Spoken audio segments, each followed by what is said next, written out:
Hi friends, welcome to our channel.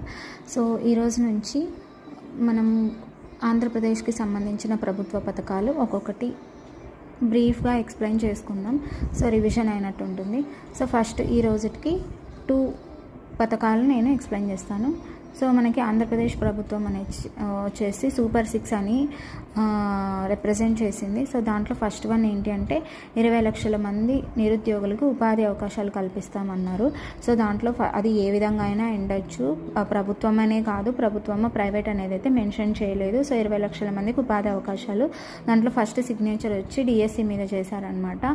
So ఈ 5 ఏళ్లలో ఈ 5 years ఆఫ్ వ్యాలిడ్ పీరియడ్లో 20 లక్షల మందికి ఉపాధి అవకాశాలు కల్పిస్తామని ఈ సూపర్ 6లో ఫస్ట్ పథకం అనేది రిప్రజెంట్ చేశారనమాట. సో అలాగనే దీంట్లోనే నిరుద్యోగులకు నెలకు 3,000 రూపాయలు నిరుద్యోగ భృతి అనేది అందిస్తారనమాట.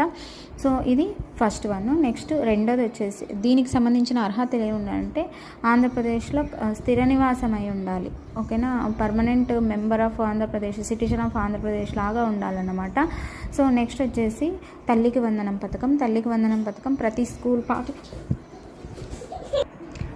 తల్లికి వందనం పథకం ప్రతి స్కూల్ పిల్లలకు, స్కూల్లో చదివే పిల్లలకు 15,000 రూపాయలు అందిస్తారన్నమాట. ఇది ఎకనామికలీ బ్యాక్వర్డ్ వాళ్ళకి, వీకర్ సెక్షన్ అంటే ఆర్థికంగా వెనుకబడిన పిల్లలకు అందుతుందన్నమాట.